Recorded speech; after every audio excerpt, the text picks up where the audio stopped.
유다서 1장 17절에서 25절까지 말씀을 저와 여러분이 한 절씩 교독하시고 마지막 절은 함께 읽도록 하겠습니다. 유다서 1장 17절에서 25절 마지막 절까지 말씀입니다. 17절입니다. 사랑하는 자들아, 너희는 우리 주 예수 그리스도의 사도들이 미리 한 말을 기억하라. 그들이 너희에게 말하기를 마지막 때에 자기의 경건하지 않은 정욕대로 행하며 조롱하는 자들이 있으리라 하였나니, 이 사람들은 분열을 일으키는 자며 육에 속한 자며 성령이 없는 자니라. 사랑하는 자들아, 너희는 너희의 지극히 거룩한 믿음 위에 자신을 세우며 성령으로 기도하며 하나님의 사랑 안에서 자신을 지키며 영생에 이르도록 우리 주 예수 그리스도의 긍휼을 기다리라. 어떤 의심하는 자들을 긍휼히 여기라. 또 어떤 자를 불에서 끌어내어 구원하라. 또 어떤 자를 그 육체로 더럽힌 옷까지도 미워하며 두려움으로 긍휼히 여기라. 능히 너희를 보호하사 거침이 없게 하시고 너희로 그 영광 앞에 흠이 없게 기쁨으로 서게 하시리. 함께 있습니다. 곧 우리 구주 홀로 하나이신 하나님께 우리 주 예수 그리스도로 말미암아 영광과 위엄과 권력과 권세가 영원 전부터 이제와 영원토록 있을지어다. 아멘. 오늘은 유다서 마지막 시간입니다. 전에 나눈 부분을 일단 조금 살펴보면 1절에서 4절은 유다서의 서론으로 저자와 수신자를 기록하고 유다가 왜 이 편지를 쓰는지 그 목적을 기록하고 있습니다. 유다서는 예수님의 동생이었던 유다가 부르심을 받은 교회에 기록한 편지입니다. 기록 목적은 외부적인 박해나 핍박 때문에 쓴 것이 아니라 교회 안에 침투한 거짓 가르침과 그들로부터 영향을 받은 경건치 않은 삶을 바로잡기 위해서 편지를 쓰고 있습니다. 5절에서 7절까지는 출애굽한 이스라엘 백성이 멸망을 받은 일과 자기 처소를 떠난 천사들, 소돔과 고모라가 멸망을 받은 예를 들어서 거짓 선지자들을 따라가는 것이 이들과 동일한 결말을 맞이할 것이다라는 것을 강조합니다. 8절과 10절, 8에서 10절은 거짓 교사들의 행위와 특징이 육체를 더럽히고 권위를 대적하고 영광을 비방하는 모습이라는 것을 가인과 발람과 고라의 예를 들어서 다시금 설명을 합니다. 또한 12절에서 13절은 거짓 교사들의 모습을 애찬의 암초라고, 또 자기 몸만 기르는 목자, 물 없는 구름, 열매 없는 가을나무, 바다의 거친 물결, 유리하는 별과 같은 존재라고 6가지 비유를 통해서 이들의 모습을 다시금 설명을 합니다. 교회 공동체가 지금 속고 있는 그들의 실상을 말씀을 통해 정확하게 그들에게 알려주고 있는 것입니다. 자, 오늘 보실 말씀은 17절부터 23절을 먼저 살펴보기를 원합니다.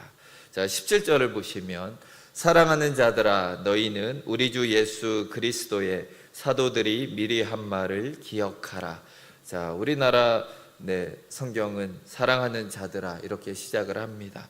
자, 하지만 원문을 보면은 그러나를 의미하는 헬라어 대가 여기에 기록이 되고 있습니다. 자, 지금까지 본문은 교회에 침투한 거짓 교사들의 행위와 그들이 받을 심판에 대해서 계속해서 유다는 기록을 하고 있었습니다.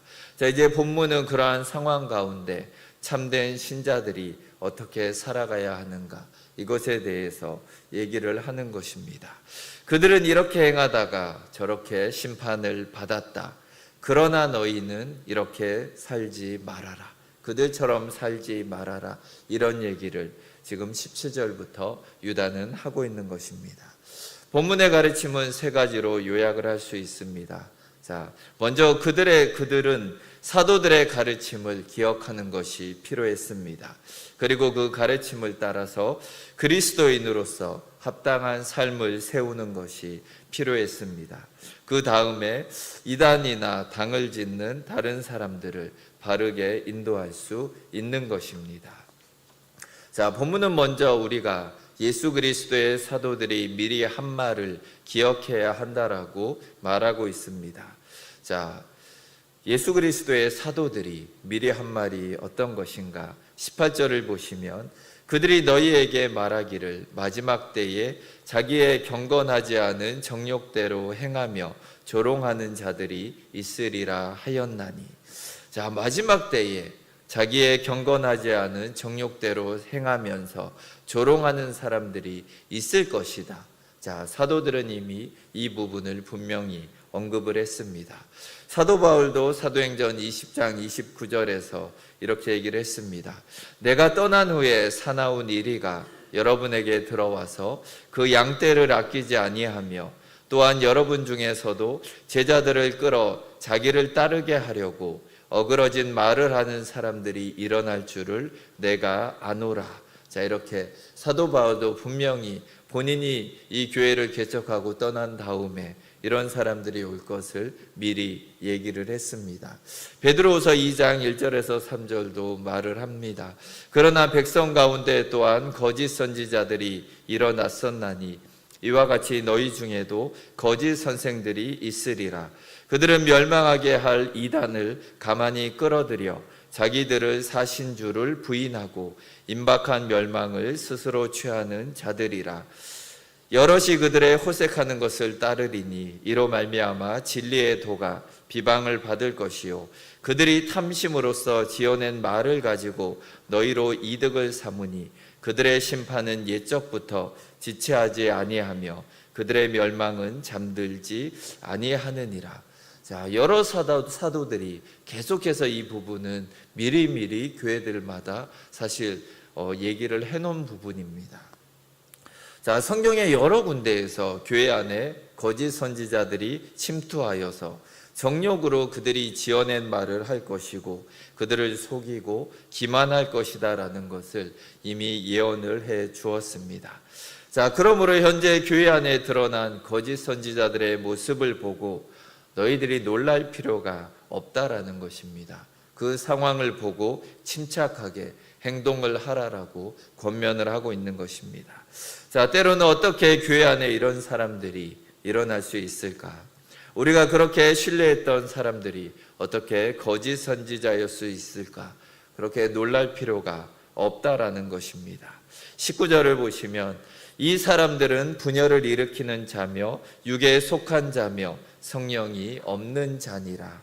자, 그들의 특징을 유다는 기록하고 있습니다. 먼저 그들은 당을 짓는 자들입니다. 이 사람들은 교회에서 영향력을 가질 수 있었던 원인이 바로 무리를 지어서 그 무리의 힘으로 어떻게 이들을 해코지할 수 없는 힘을 그들이 스스로가 가지고 있던 것입니다.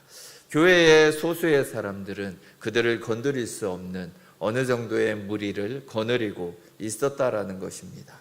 자, 이들이 교회에서 존속할 수 있는 유일한 길은 당을 짓는 것이었습니다. 자기 편을 만들고 자기의 말에 또한 그것을 따르는 사람들을 모으는 것이 이들이 할 수 있는 것입니다. 자, 이단들은 자기 지도자들을 비이성적으로 충성하는 모습을 보이게 됩니다. 심지어 자기 지도자들이 부도덕한 삶을 살거나 거짓을 일삼는데도 불구하고 그 충성심은 변하지 않는다라는 것입니다. 우리도 뉴스를 통해서 아는 것처럼 JMS의 정명석을 따르는 자들을 보면 여전히 그들을 숭배하며 그가 감옥에 있음에도 불구하고 그것을 추종하는 것을 보게 됩니다. 그런 마귀적인 역사는 놀라운 일이 아니다라는 것입니다. 이런 비슷한 움직임이 교회 안에서도 일어날 수가 있다라는 것입니다. 교회의 사역자들은 성도들을 예수님의 제자로 훈련을 해야 합니다. 그런데 때로는 자기의 말을 듣는 그런 충성된 종으로 만드는 사람들도 있습니다. 교역자뿐만 아니라 성도들 가운데서도 자기들의 말만 듣는 그런 무리를 모으는 성도들이 생겨날 때도 있다라는 것입니다. 이런 모든 것은 결국 교회를 분열시키는 행위입니다. 교회는 누구든지 어떤 사람이든 간에 그리스도의 명령만을, 그리스도의 말씀만을 따르는 것이 바른 모습입니다. 서양 사람들은 90%가 같고 10%가 틀리면은 그래도 90%가 같기 때문에 동지가 될 수가 있습니다. 그러나 우리나라 사람들은 90%가 같고 10%가 다르면 그 틀린 10% 때문에 원수가 되기도 합니다. 교회 안에서도 이런 일이 얼마든지 일어납니다. 복음 안에서 서로가 협조하고 하나가 되어야 하는데 교회가 도리어 갈라서고 싸우는 원인이 바로 여기에 있습니다. 우리는 서로의 다른 부분 때문에 편을 나누는 것이 아니라 같은 비전과 같은 목적을, 같은 방향을 바라보아야 하는 것입니다. 다음으로 오늘 말씀은 육에 속한 자라고 그들을 얘기합니다. 그들은 육에 속한 자로서 정욕대로 행동하고 있으며 자기가 영적인 사람이라고 주장한다라는 말입니다. 자, 이런 사람들이 잘 쓰는 말이 있습니다. 그러면 우리가 지옥 백성이란 말인가? 이런 질문을 합니다. 예전에 예수님 당시에도 바리새인들이 이런 말을 했습니다.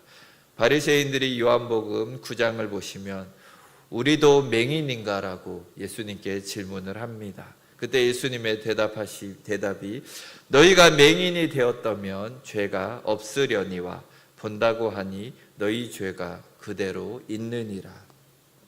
자, 이들이 육에 속했기 때문에 이들은 성령이 없는 그런 사람들입니다. 성령이 없다라는 말은 성령의 지배를 받지 않는다, 성령의 인도하심을 따르지 않는다라는 의미입니다. 육체의 정욕을 따르면서 성령의 역사를 거스리는 그런 사람들이라는 것입니다. 그러면서도 자기들의 행위가 영적이라고 생각합니다. 자기들이 성령을 따르고 있다라는 생각을 하는 사람들입니다. 자기의 행동과 자기의 말이 하나님의 뜻과 조금도 어긋나지 않는다라고 생각하는 사람들이 이들의 특징이라는 것입니다. 때로는 하나님의 백성들마저 성령의 지배를 받지 못하고 육에 속한 사람들처럼 행동할 때가 있습니다. 그러면서도 자기 자신을 이상하게 여기지 않습니다. 오히려 자기는 잘하고 있는데 자기는 하나님과 동행하고 있다라고 생각하는 성도님들도 있습니다. 이럴 때가 가장 넘어지기 쉬운 때입니다. 본문은 이미 사도들을 통해 교회 안에 이런 거짓 선지자들이 일어날 것을 예언했습니다. 마치 옥토밭에 가라지가 함께 자라고 있는 것과 마찬가지입니다. 이런 자들을 통해 교회는 어려움과 시험을 당하게 되고 심지어는 분열되고 교회가 사라지는 일도 있었던 것입니다. 본문은 이런 상황 가운데 우리가 어떻게 해야 하는지 분명하게 말해주고 있습니다. 그것은 바로 성경을 통해서 이런 사람들을 분별해내는 것입니다. 이것을 위해서 우리는 말씀을 잘 알아야 하는 것입니다. 말씀을 모르면 어떤 것이 영적인 것인지, 어떤 것이 바르고 거룩한 것인지 분별하는 것이 쉽지 않습니다. 하나님의 말씀을 바로 알고 그것을 바로 적용할 때 우리가 바른 판단을 할 수 있는 것입니다. 말씀을 모르면 우리는 이들의 말에 미혹되기가 쉬운 것입니다. 우리를 성령의 가르침으로부터 멀어지게 만드는 것이 있다라면 그 어떤 것이라도 과감하게 버리는 성도님들이 되어야 합니다. 신앙생활을 잘하는 것은 말씀 훈련과 영성 훈련을 잘 받은 사람입니다. 봉사하는 것도 중요합니다. 하지만 훈련받는 것보다 봉사가 우선시되면 안 되는 것입니다. 훈련이 먼저이고 그 다음이 봉사가 되어야 합니다. 하나님은 이렇게 말씀으로 준비된 자들을 사용하시는 하나님이십니다. 자, 20절에서 21절을 보시면 그리스도인으로서 합당한 삶을 세워라 이렇게 말을 합니다. 20절을 보시면 사랑하는 자들아 너희는 너희의 지극히 거룩한 믿음 위에 자신을 세우며 성령으로 기도하며. 자, 말씀을 깨달은 성도들은 말씀의 기초 위에 거룩한 삶을 세울 수가 있어야 합니다. 참된 믿음은 믿는 자 안에서 인격과 삶을 변화시키는 그런 능력이 있습니다. 자, 오늘 본문에서는 4가지를 말해줍니다. 그것은 믿음과 기도와 사랑과 소망에 대해서 우리에게 말을 합니다. 먼저 본문은 지극히 거룩한 믿음 위에 자기를 건축하라라고 말을 합니다. 여기서 건축한다라는 말은 이미 기초가 놓여진 건축물의 구조를 완성해가는 작업을 말하는 것입니다. 자, 이것을 영적인 것에 적용을 하면 그리스도 안에 있는 지식과 삶을 지속적으로 성장시키는 작업을 의미하는 것입니다. 결국 지극히 거룩한 믿음 위에서 자기를 건축하라는 말씀은 우리의 성장이 참된 믿음 안에서만 가능하다라는 것을 말해줍니다. 신자들이 견고하게 설 수 있는 기초가 참된 믿음임을 우리에게 말해줍니다. 이것은 다시 얘기하면 참된 믿음이 없는 사람들은 제대로 성장할 수가 없다라는 것입니다. 그러니까 참된 믿음은 내가 죄인임을 인정하고 하나님이 거룩하신 분임을 고백하는 것입니다. 참된 믿음이라는 것은 내가 성경을 바로 알고 복음을 바로 알고 그 바로 안 것을 믿는 것을 말하는 것입니다. 자, 이렇게 우리가 믿음 가운데 나아갈 때 우리가 열매 있는 믿음으로 나아갈 수가 있는 것입니다. 하나님의 말씀을 바르게 믿고 예수님을 주님으로 영접한 자들의 삶에는 변화가 있게 되어 있습니다. 삶이 변화된다는 말씀은 세상을 이기며 하나님의 뜻대로 살아갈 수 있는 능력을 가질 수 있다라는 말입니다. 하지만 이런 바른 믿음이 없다라면 우리는 두려워하게 됩니다. 거짓된 가르침 앞에 흔들릴 수밖에 없고 또한 방탕한 삶에서 빠져나오는 것이 쉽지가 않은 것입니다. 우리가 세상을 분별하고 이길 수 있는 능력을 가지기 위해 바른 믿음 위에서 기초를 세워가야 하는 것입니다. 두 번째로 성령으로 기도하는 것입니다. 사실 이런 부분이 설교하는 게 제일 어렵습니다. 성령으로 기도한다. 예전 같으면 개인적인 체험과 이런 것들을 얘기할 수 있겠지만 그것은 지극히 개인적인 것이라 여러분에게 얘기해도 도움이 안 됩니다. 하지만 분명한 것은 성령님은 인격적이신 분입니다. 우리가 기도할 때 그분이 우리 안에 움직이신다. 그분이 우리에게 말씀하신다. 우리와 함께 하신다라는 것을 여러분이 어떤 방법으로든 느낄 수가 있다라는 것입니다. 성령으로 기도한다라는 것은 성령의 능력을 힘입어서 기도한다라는 것입니다. 또한 내가 임의로 하는 것이 아니라 성령의 인도하심을 따라서 기도하며 나아가는 것입니다. 저도 때로는 답답할 때가 기도하고 싶은데 기도가 안 되는 때가 있다라는 것입니다. 그때를 잘 돌아보면 성령의 인도하심대로 나가지 않을 때입니다. 또한 하나님과 같은 방향으로 나가고 싶지 않을 때 때로는 기도가 되지 않는다라는 것입니다. 그렇다고 우리가 기도하지 않고 일어나면 안 되는 것입니다. 또한 내가 하고 싶은 기도만 하는 것도 옳은 방법은 아닙니다. 성령님이 우리의 마음을 만져주시고 우리를 인도하실 때까지 때로는 기다리면서 인내하며 기도하는 것이 필요한 것입니다. 기도는 성령님의 도우심으로 하는 것입니다. 내가 하고 싶은 대로 하는 것이 기도가 아니라는 것을 우리가 기억해야 합니다.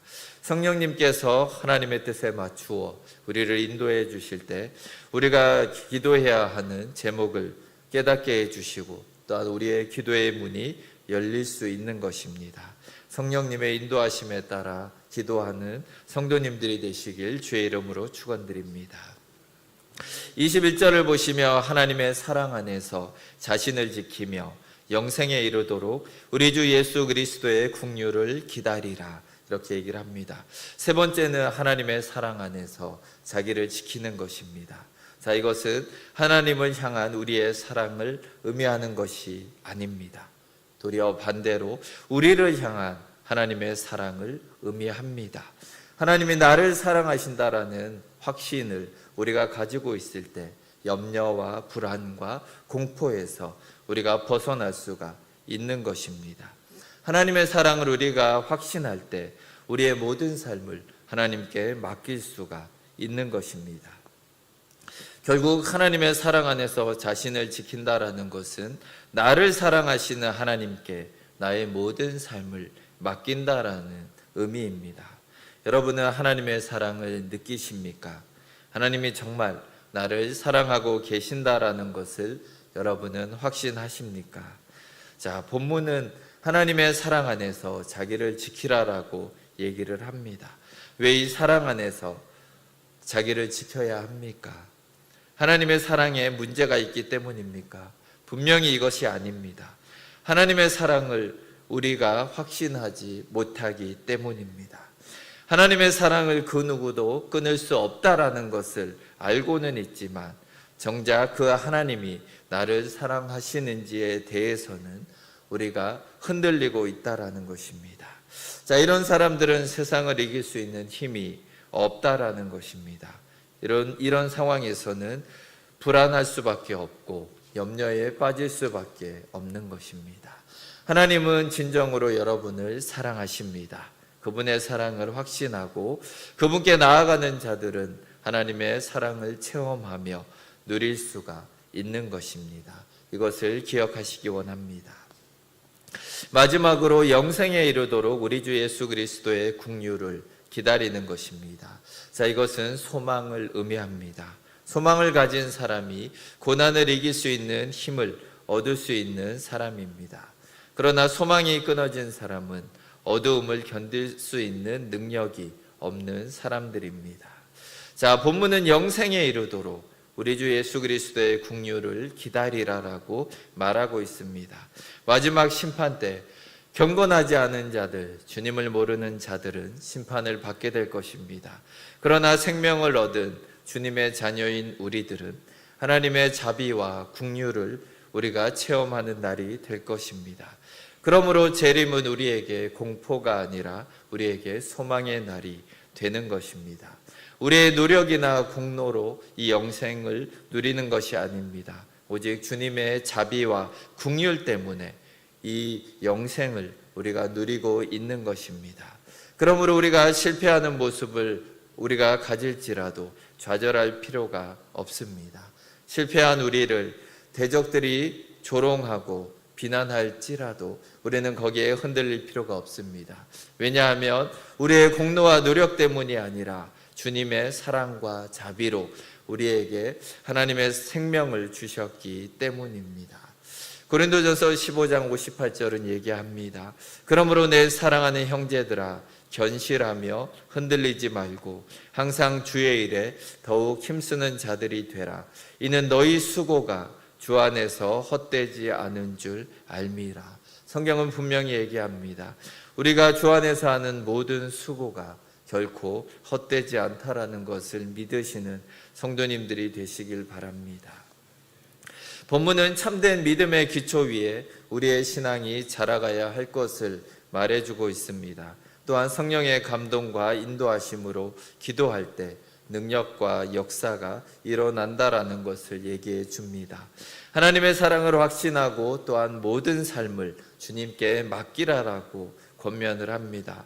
마지막으로 소망을 가지고 주님의 재림을 기다릴 때 흔들리지 않고 주의 일에 계속해서 전념할 수 있음을 우리에게 말해주고 있습니다. 믿음과 기도와 사랑과 소망을 기억하면서 삶에서 주님의 향기가 나타내는 우리 동작중앙교회 성도님들이 되시기를 바랍니다.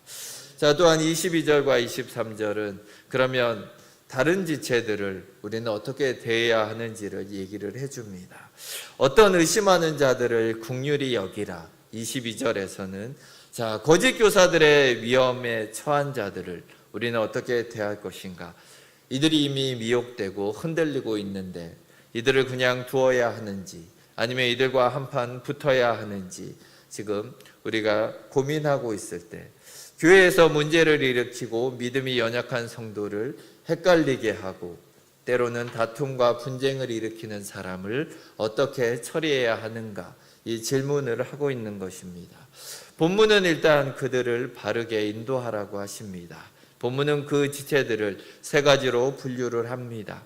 첫 번째로는 의심하는 자들입니다. 두 번째는 불 속에 있는 자들, 또한 세 번째는 이미 더럽혀진 자들이라고 어느 정도 분류를 하고 있습니다. 정도는 달라도 이들을 대하는 태도는 동일합니다. 그들을 긍휼히 여기고 바르게 인도하라고 지금 유다는 권면을 합니다. 먼저 의심하는 자들입니다. 이 사람들은 흔들리는 자들이고 굳세지 못한 영혼들입니다. 신앙은 가졌지만 의심과 회의가 많은 자들입니다. 특별히 본문에서 거짓 교사들의 가르침을 받아 참된 진리를 믿지 못하고 현혹된 자들입니다. 이단들이나 거짓 교사들의 가르침을 받았지만 아직 치명적인 것은 아닙니다. 하지만 참된 진리를 따르는 것에는 주저하고 있는 그런 부류에 해당이 됩니다. 자, 이런 사람들을 긍휼히 여기라고 권면을 합니다. 교회 안에서 삐딱한 시선으로 바라보는 자들을 정죄하기가 쉽습니다. 그러나 그들을 그렇게 정죄하지 말고 긍휼히 여기라라고 얘기를 하는 것입니다. 교회는 언제나 사랑과 긍휼을 잃지 말아야 합니다. 입장을 바꾸어서 때로는 우리가 흔들릴 수도 있습니다. 그럴 때 형제들이 나에 대해서 어떻게 해주면 좋을까 바라는 대로 그들을 대할 수가 있어야 하는 것입니다. 대부분 이단이나 거짓된 가르침에 잘 넘어가는 사람들은 정서적으로 불안하고 또한 외로움을 느끼는 사람들이 대부분입니다. 이런 사람들은 사회생활에도 적응하지 못하는 경우가 많이 있습니다. 이런 자들은 항상 자기에게 친절하게 대하고 자기 말을 들어줄 사람들을 찾습니다. 자, 그렇기 때문에 우리는 진리만을 앞세워서 그들을 정죄하고 비난해서만은 안 되는 것입니다. 그들에게 도리어 관심과 사랑을 보이고 그들에게 다가가는 것이 중요합니다.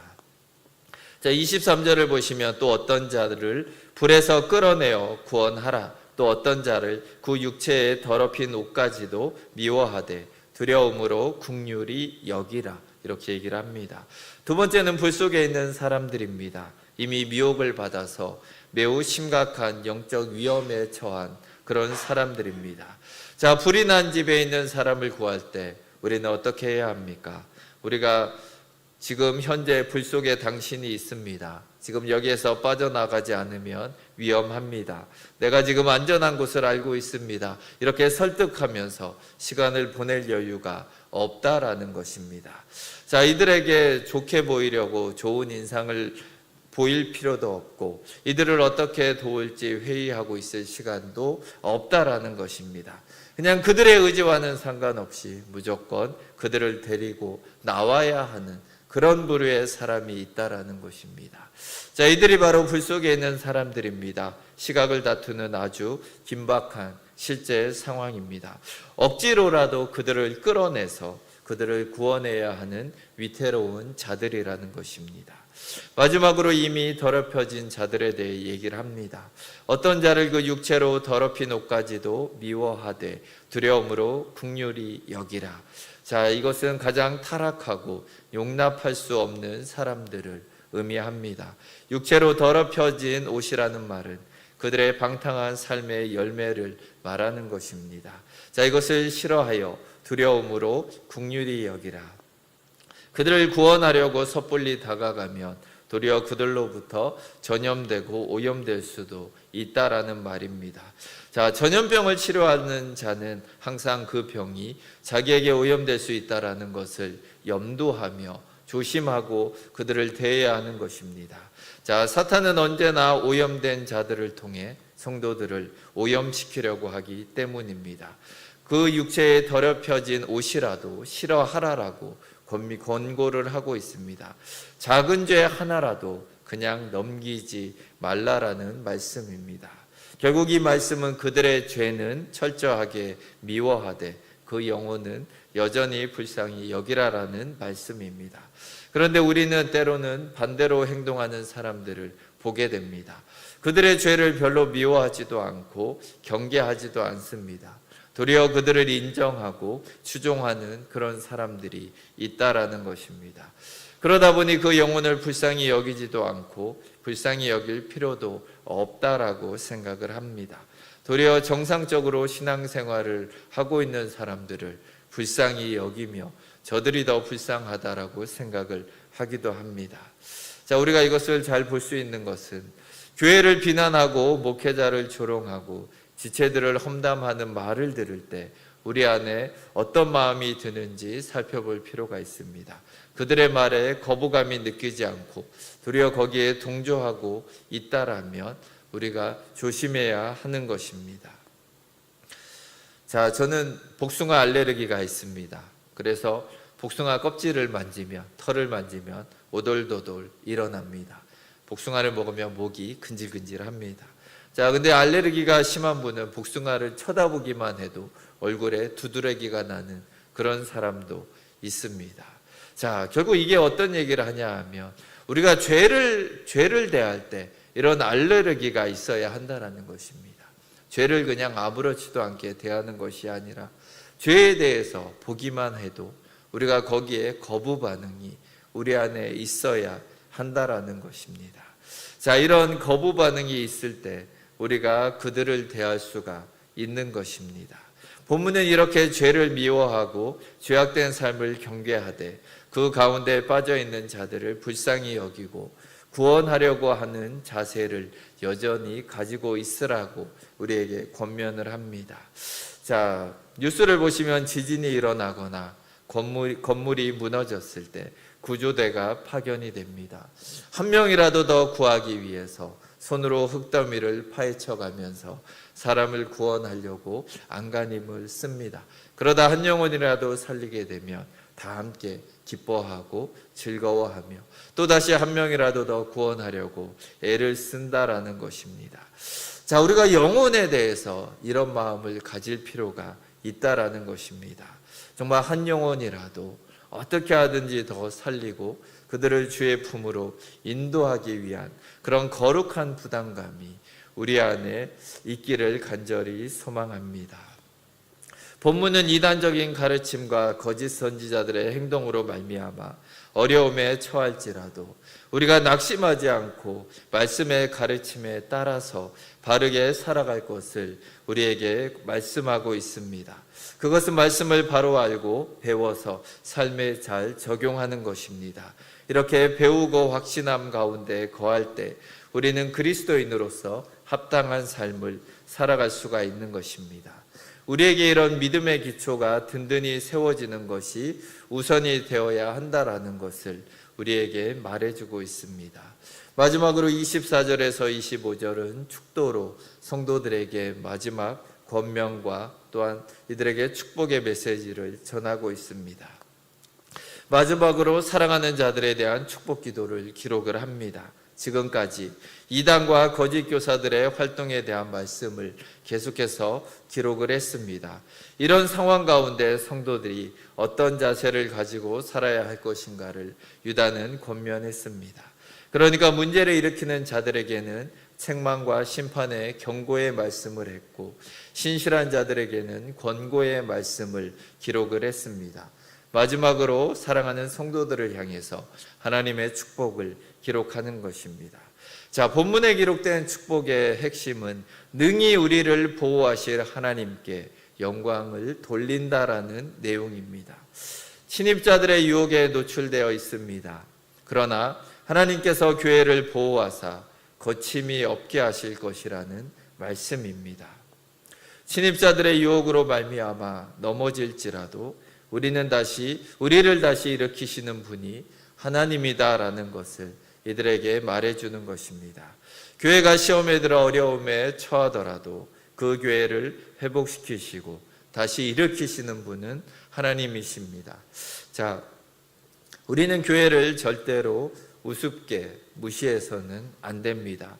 때로는 교회가 너무나 연약한 모습을 가지고 있을 때가 있습니다. 때로는 거짓과 위선과 죄악으로 교회가 오염되어 있을 수도 있습니다.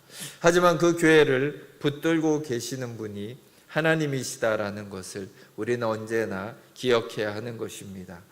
연약하고 힘없어 보이는 교회일지라도 그 교회를 붙들고 계시는 분은 하나님이시고 반드시 하나님께서는 교회의 영광을 회복시키실 것입니다.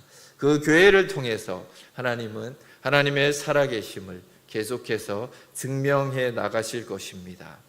교회의 부흥은 하나님의 소망입니다. 교회의 회복은 하나님의 간절한 바람입니다. 교회의 영광스러운 회복과 부흥을 위해서 주님과 함께 동역하는 동작중앙교회 성도님들이 되시길 주의 이름으로 축원드립니다. 함께 기도하시겠습니다. 하나님 아버지, 감사합니다. 우리를 구원하여 주시고 교회로 불러주심을 감사를 드립니다. 하지만 교회 안에는 또한 수많은 유혹과 또한 외부적인 공격과 또한 내부적인 공격이 여전히 존재합니다. 교회를 무너뜨리려는 사단의 공격은 주님이 다시 오시는 그날까지 계속될 것입니다. 하지만 하나님이 교회를 붙들고 계십니다.